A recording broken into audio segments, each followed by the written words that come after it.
Bonjour, mes amis. Today, we're diving into a topic that's got everyone talking. Those French military bases scattered across Africa. Some say they're relics of a bygone era, a not-so-subtle reminder of colonialism. Others argue they're vital for security, keeping a lid on things in a volatile region. So, are these bases a necessary evil or just plain evil? Let's unpack this, shall we? France has had troops in Africa for decades, long after many African nations declared independence. And these soldiers are stationed in bases that cost France a pretty penny. But what are they even doing there? Officially, it's about fighting terrorism and keeping the peace. But some folks aren't buying it. They see it as France throwing its weight around, meddling in affairs that aren't its business. The presence of these bases has sparked protests and resentment. Imagine another country having military outposts on your soil. You might feel a tad uncomfortable, right? Many Africans feel the same way. They want France to pack up and go home, to let Africa deal with its own problems. But is it that simple? Let's dig deeper. Let's talk money, honey. Maintaining these bases isn't cheap. We're talking billions of euros flowing out of French coffers every year. That's a lot of dough. Think of all the baguettes and croissants you could buy with that kind of cash. But seriously, it's a hefty price tag for a country grappling with its own economic woes. So what's France getting for its investment? Well, these bases give France a strategic foothold in Africa, a continent rich in resources. It also allows them to project military power far beyond their borders. Plus, there's the whole counter-terrorism argument.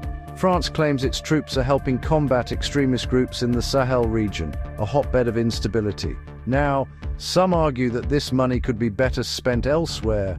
Imagine if those billions were invested in education, healthcare, or renewable energy back home in France. It would make a world of difference. And what about investing that money directly in African nations, helping them build up their own security forces and institutions? Food for thought, right?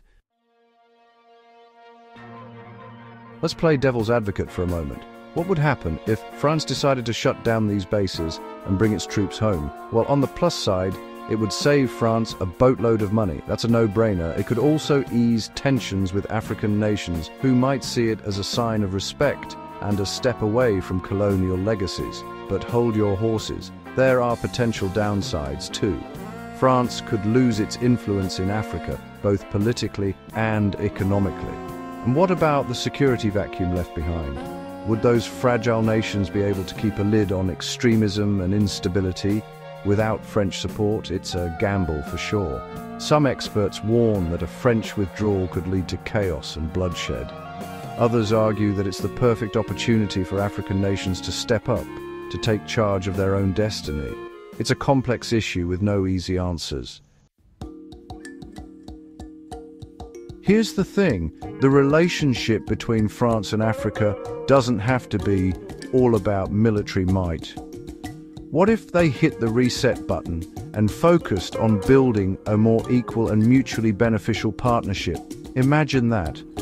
Instead of guns and soldiers, France could invest in education, healthcare, and sustainable development projects in Africa. They could work together to tackle climate change, promote trade, and create jobs. It's about time they moved beyond the ghosts of the past and embraced a future of cooperation and mutual respect. This new chapter would require a shift in mindset, both in France and in Africa. It wouldn't be easy, but it would be worth it. After all, true partnership is built on trust, respect, and shared goals. So let's ditch the colonial baggage and work together to build a brighter future for both France and Africa. What do you say?